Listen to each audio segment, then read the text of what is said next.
खुलुमबाय आं गिबि गिबियावनो खौरां गोरजिफोरनिसिम आं साबायखर बावहरबाय बेयाव फैनायनि थाखाय आरो लोगोसेयैनो जोंनि अल बिटिसि फिक्स पे एमप्लयिज फोरनिसिमबो आङो रोजा रोजा साबायखर बावहरबाय बेयाव नुजाथिफैनो थाखाय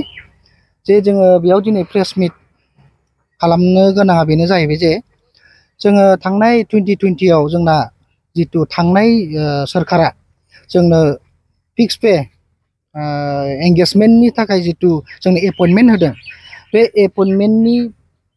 जोहै जोङो दिनै डिउटिबो खालामबोबाय दिनै जोङो COVID-19 आवबो जोङो डिउटि खालामबोबाय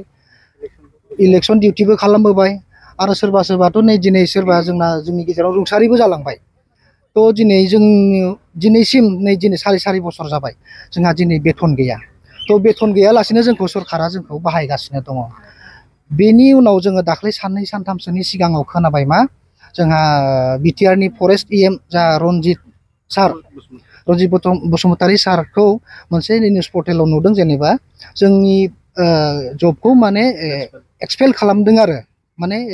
एक्सपेल खालामगोन ओमफ्राय टार्मिनेट लेटार अर्डार दिहुननो थाखाय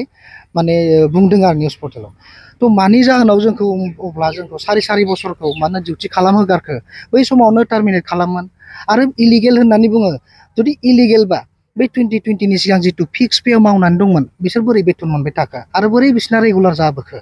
बेखायनो जोंना दा सोंथिया बेनो बा जोंखौ सारि बोसोरखौ जोंखौ बाहायनानै मानि थाखाय जोंखौ दिनै टार्मिनेट खालामनो नागिरदों बिनि थाखाय जोङो दिनै बेयाव जोङो सेक्रेटारियाव फैनानै जोङो दिनै प्रेस मिट खालामनो गोनां जादों बेखिनियानो बिटिआर सरकारजों गोबां रायलायबाय जोंना एस'सिएशननि सेक्रेटारि प्रेसिडेन्टआ दिनै एबसेन्ट बिसोरबो दिनै लोगो हमो रङियावबो लोगो हमो बिटिसिआव फैनानैबो लोगो हमो आरो जागोन होननानै बुङो ओमफ्राय डिउटिबो जेनेबा खालामनो होयो ओमफ्राय अकस्मात जों दाख्लै निउस पर्टेलाव नुबाय जे जा रनजित सारा जोंनि जबखौ माने एक्सपेल खालामनो नागिरबाय माने बिदि खोथा खोनानानै जोङो दिनै प्रेस मिट खालामनो गोनां बायथ' जादों आरो साबेसे दं जोङो अलमस्ट जोङो 500 दङ 500 दङ जोङो अल डिपार्टमेन्ट 40टा डिपार्टमेन्ट दंजोबो इरिगेसन दङ सयल कनजारभेसन दङ हेन्डलुम दङ पिडब्लिउडि दं माने नानानथा आरो एटसेट्रा बेखिनियानो 2020 निफ्राय नोंथांमोनहा एंगेजमेन्टआव फिक्स पेआव दङ गासिबो मावजोबो ओमफ्राय बिनि सिगाङाथ'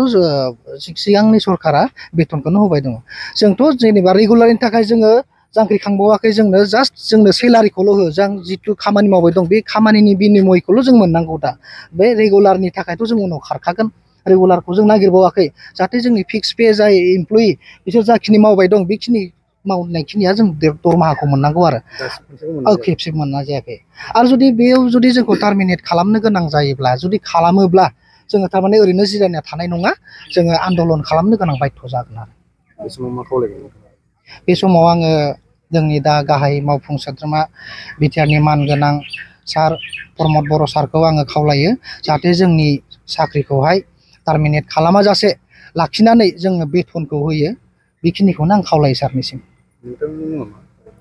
आंनि मुङा बिबिन भुषन बर' आंना हेल्थ डिपार्टमेन्ट एसिस्टेन्ट सेक्रेटारि आं एस'सिएशननि আমাৰ সাংবাদিক বন্ধুসকললৈ অভিনন্দন গ্ৰহণ কৰিছোঁ মানে ধন্যবাদ জ্ঞাপন কৰিছোঁ আজি আমি এই বিটিচিৰ সেক্ৰেটাৰী অফিসত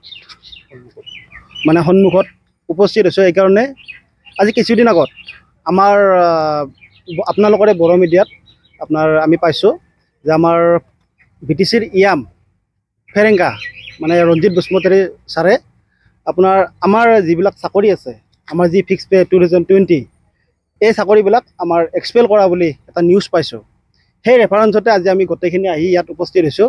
আৰু এটা কাৰণ আছে আজি ইয়াত এচি মিটিং আছে আপোনাৰ বিটিচিৰ গভৰ্ণমেণ্টৰ আপোনাৰ এচি মিটিং আছে আৰু শুনিব পাইছোঁ আমি এচি মিটিঙত আমাক টাৰ্মিনেট কৰিব বুলি শুনিব পাইছোঁ গতিকে মই আমাৰ প্ৰমোদ বড়ো ছাৰক মই অনুৰোধ জনাম যাতে আমাক টাৰ্মিনেট নকৰে লগতে আমি আজি চাৰি বছৰ আমি বিনা বেতনে কাম কৰিলোঁ আৰু আমাৰ এই যি বেতনখিনি যে দিয়া নাই আমাক আজি বিটিচি চৰকাৰে হওক বা আমাৰ প্ৰমোদ বড়ো ছাৰেই হওক আমাক বেতনখিনি অতি সোনকালে ৰিলিজ কৰি দিয়ে এইখিনিয়ে মই আপোনালোকৰ জৰিয়তে আমাৰ বিটিচি গভৰ্ণমেণ্টক অনুৰোধ জনাইছোঁ কিমানজন আছে আপোনালোকৰ আমি অলমষ্ট 500 আছোঁ কেণ্ডিডেট। ফিক্স পে হিচাপে কিমান কৰি আমাৰ ফিক্স পে হিচাপে আমাৰ চেলাৰী আছিলে 9,000 9,000 এতিয়ালৈকে পোৱা নাই আমি।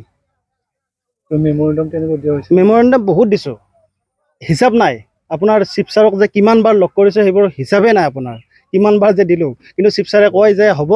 হ'ব কৰি আছোঁ এনেকৈ কয়, কিন্তু আমাক কামবিলাক নকৰে, আমাক চেলাৰিও নিদিয়ে। কিন্তু আমি এই COVID-19 সময়ত, ইলেকশ্যনৰ সময়ত গোটেই ডিউটি কৰিছোঁ। আজিলৈকে আমি ডিউটি কৰিয়ে আছোঁ। গতিকে আপোনালোকৰ জৰিয়তে মই অনুৰোধ জনাম যাতে আমাক মানৱতাৰ খাতিৰত টাৰ্মিনেট নকৰে, আমাক ৰেগুলাৰ কৰে আৰু লগতে প্লাছ আমাক চেলাৰিখিনি দি দিয়ে। এইখিনি অনুৰোধ জনাইছোঁ আপোনালোকৰ জৰিয়তে। যদি চৰকাৰে গুৰুত্ব নিদিয়ে তেতিয়া যদি চৰকাৰে গুৰুত্ব নিদিয়ে, যদি আমাক টাৰ্মিনেট কৰে, তেতিয়াহ'লে আজি প্ৰেছ মিটহে দিছোঁ, আজি আমি নিউজতহে কৈছোঁ, কিন্তু আমি গণতান্ত্ৰিকভাৱে